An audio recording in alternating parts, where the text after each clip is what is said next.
guys, and welcome to Little Black Book 91. Little Black Book, you know what time it is. We're giving you guys a review of MTV Shuga. Yes, season 5, episode 1. Brilliant show. I used to watch it back in the day, and it's come back finally to us. I'm going to break down the show probably from one perspective. I'm going to focus on the characters Mo and her experience in terms of coming back from obviously school, coming back into our household, dealing with the traditions and culture, in terms of what the role of a woman actually is. And I really loved it because I think it began to speak of something that I think as education comes into play, women tend to now fight for rights and have a better understanding of what they can achieve. And that often becomes a threat to the patriarchal standards that have been enacted in a very dubious way, right? I'm probably using big words. Let me stop. But I thought what the show did in the very first episode was brilliant. I loved how they placed us in a position where she's come back from school, and then the tension is between herself and her father, and how her father is still upholding those patriarchal ideas. Now, I'm not saying go away from patriarchal ideas. I'm saying the way it's enacted is important. When we talk about leadership and authority for men, how does that look? Because as a Christian, how does that look? When Jesus was a leader, how did he lead? He led by servitude. And of course, culture can dictate some of the rules and some of the traditions of men. And that's something that Jesus dealt with. He had to fight a lot of times with the culture and traditions of the Pharisees. Very much so. I'm not calling women Jesus, but what I am saying is, and very much so, sometimes some rules are really not in the best interest of the people in a particular time and culture. And now we've given women the opportunity to be, or should I say, women have fought for the opportunity to come into play where they can have education.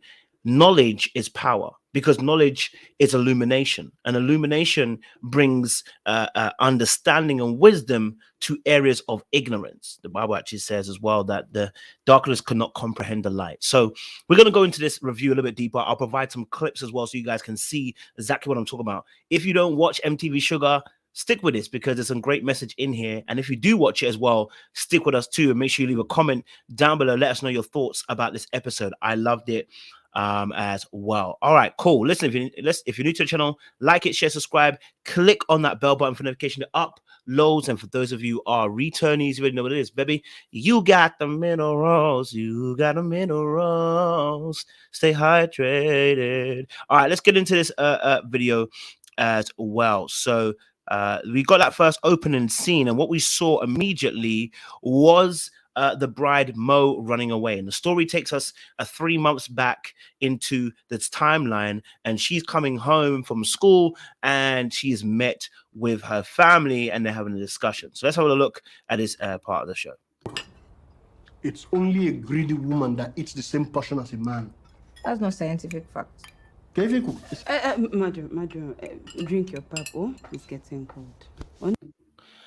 All right, so this is the initial beef that happens immediately when she gets home. She's sitting down, they're eating dinner, and her sister Nandi and her brother Kachi, who seem to be around about the same age, they go to the same school, they have this little issue, literally at the dinner table. The last meat or whatever is in a pot, and Nandi grabs it. The girl, her sister, grabs it before Kachi does. And instead of the father saying, either way is toxic. Saying, let the girls have it first, or whatever, or let the boys have it first. Either one produces toxicity. I think someone said it to me the other day. I watched a video the other day, Deval Ellis, and he was talking about how we also coddle women in a particular way. To the sense of entitlement. We say, for instance, if a young girl falls down, we'll say to her, oh, who pushed you? Who hurt you? When really and truly she fell down. But for young boys, we'll be like, oh, get up, son. Come on, dust it off and get up. And actually starts teaching women in a particular way and teaching boys in particular. Sorry, teaching young girls in a particular way and teaching young boys in a particular way. So when they become women and men, they have a certain idea in their head. So either one would have been a bit problematic. But the reality was the sister actually grabbed it first. So she should have had the meat, technically. But instead, the father says it's only a greedy woman that would grab the meat from the pot. And actually what it does is further establish these false ideas. I don't say false, let me say that.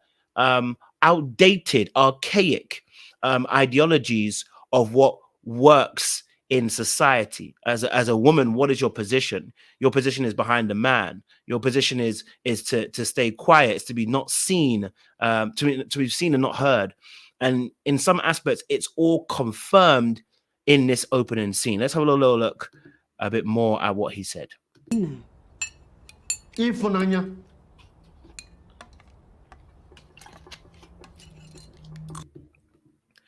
Now, the brother here is coddled, as we say in UK or America. He's being coddled in this moment. And that what that means in a sense is he's been wrapped in bubble wrap.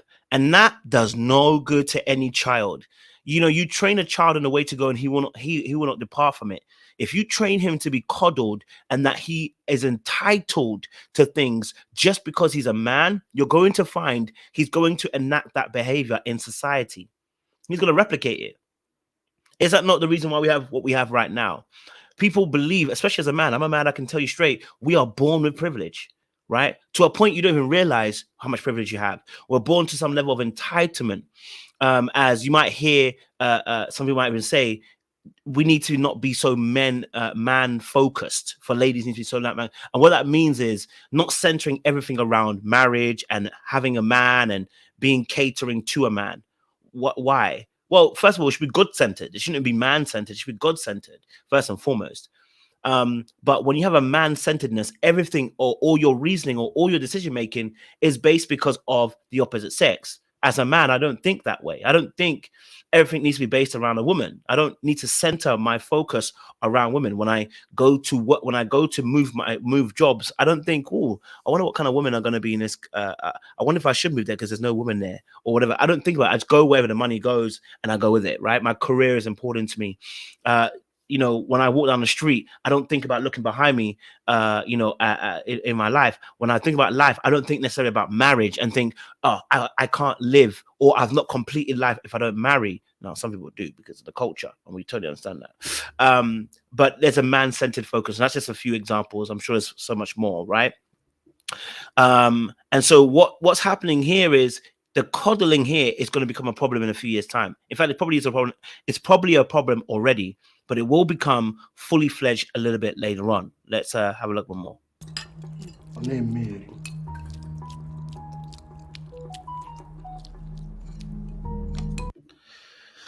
So now the sister has been disenfranchised in this moment, and then he actually labels it as bad behavior. So what do you think is going to happen when you negatively condition someone, right? What we're talking about in psychology, you do positive or negative regard or conditioning. So in order to change a behavior, I will reward good behavior according to what my standard is. And then we will we will punish bad behavior if according to my standard, again, to condition that person to do or not to do those things. By him making that comment, he hasn't slapped her, he hasn't hit her, he hasn't physically assaulted her. But what he has done as an authority and leader in the home, his word is gold. His word is weighted. And so what he says in that moment by saying such bad behavior, he's conditioning her to what? Play your role. Okay? Play your role. Now, what's really interesting is a conversation a little bit later on when the mother has a conversation with Mo here. Okay. Husband. Everything in this life is it's not marriage. Hurry up with those dishes so that we can go to the market. Mommy, I think you've forgotten. I have a job now.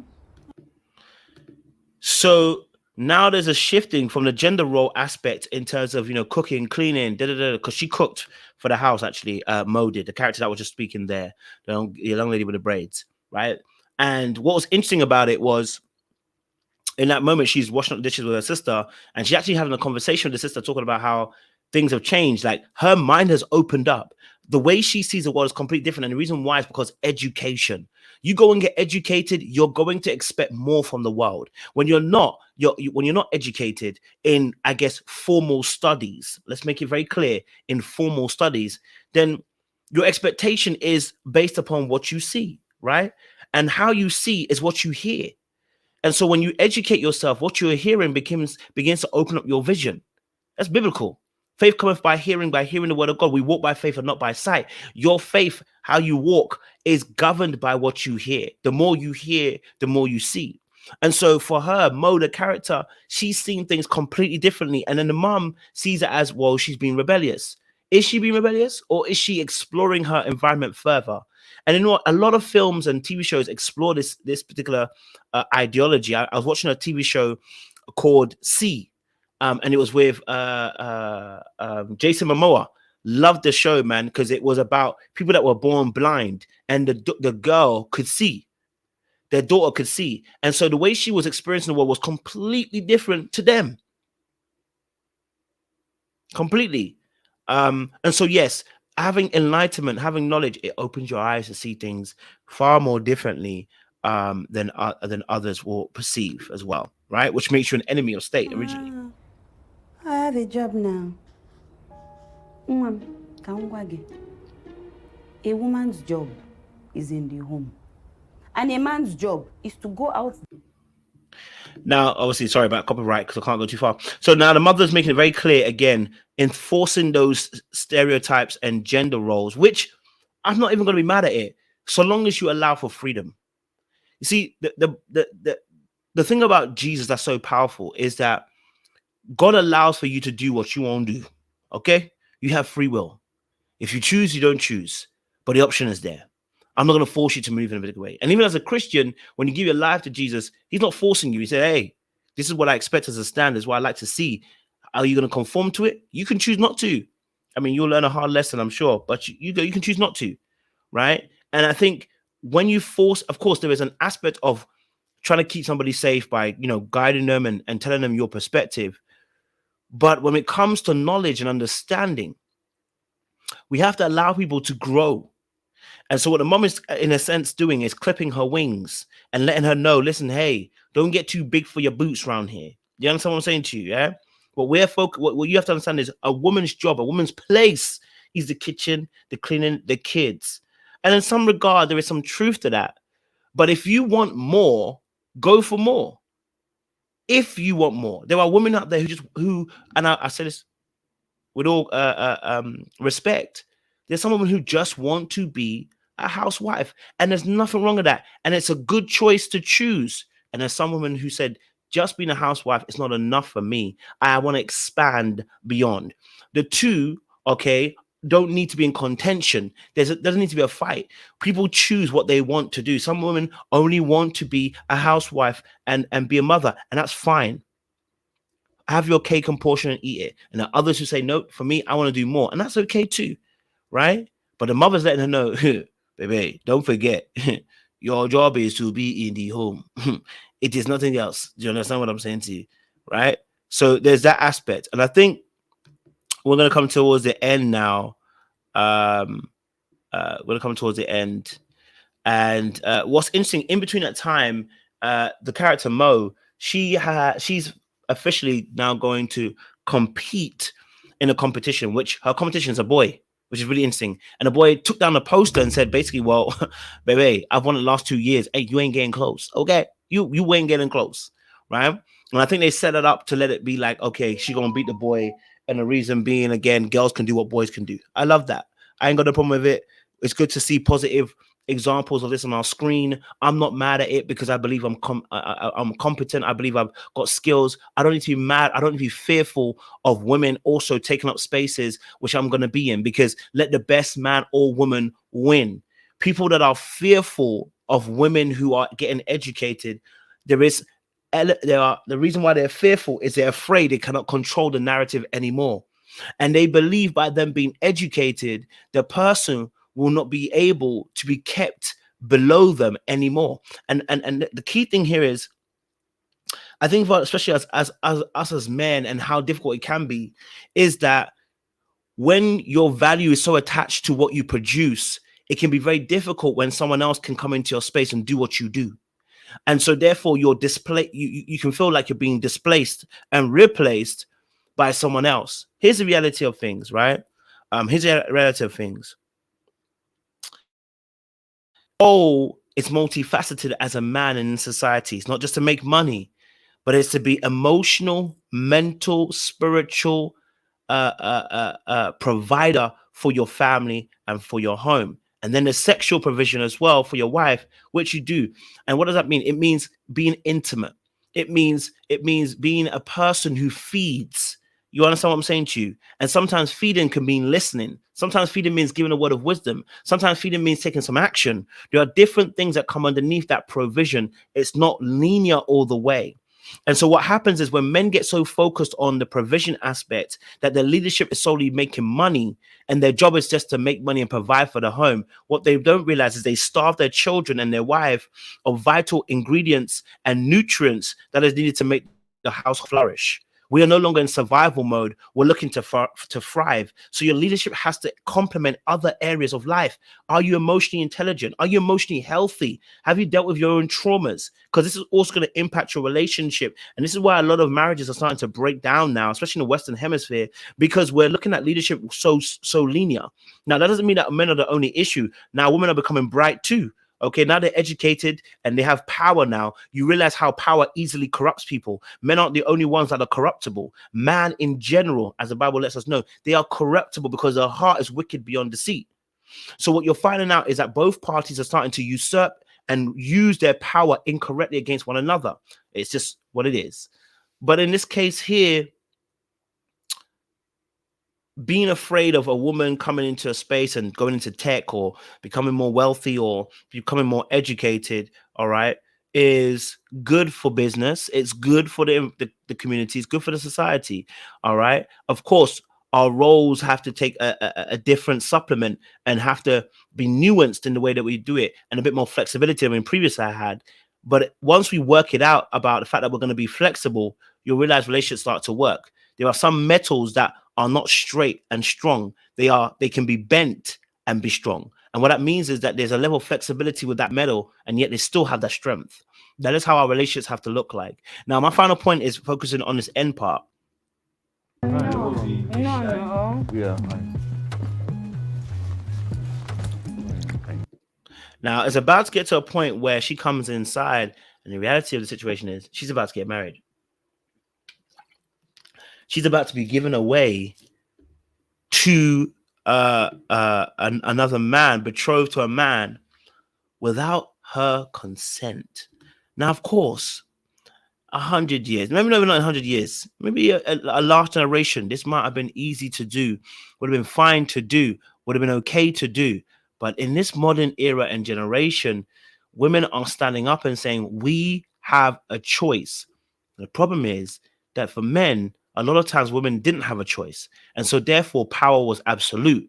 And it becomes scary when you realize you don't have absolute power anymore. And the person can tell you no, and they can do something different to what you want. Right? So let's have a look. Hey, Mom, we have an august visitor. Our landlord, he has come to see you. Me? Well, Well, we know why it's come to see her. Okay. Now, me personally, because I've been given the ability to choose and I have enlightenment to know that I have choices, I don't want to accept an arranged marriage unless I say I want one. Right? I don't want you to force me into one. You force me into one, I'm going to fight it because I believe I have choices. When people believe they have choice, they begin to fight. And this is one of my final points. The reason why, especially as men, are scared to see women have education and knowledge is because it presents the opportunity for choice to do something different outside of you. And that's scary for a lot of men because they've based their whole narrative of being a powerful male in society based on the patriarchal system, which benefits us as men, that gives us almost absolute power. But when women are allowed to work, when they're allowed to earn, when they're allowed to own, when they're allowed to have businesses, they start to realize they have power. Now, there's a pros and cons to that. But the pro part is that they now have choice. And so you can't tell them what to do. And you can't force them, I should say, to do something, right? A bit like this scene here. Let's end on this final scene. without a landlord. Hello, my darling wife-to-be. Sir? Ada, your husband. Yeah, I ain't gonna lie to you. That ain't it. That ain't it. Okay? That ain't it. Make sure you guys like, share, subscribe, click on the bell button. We'll be back here for episode 2 of MTV Shuga, which is also on YouTube as well. So much love and appreciation, guys. See you guys soon. See ya.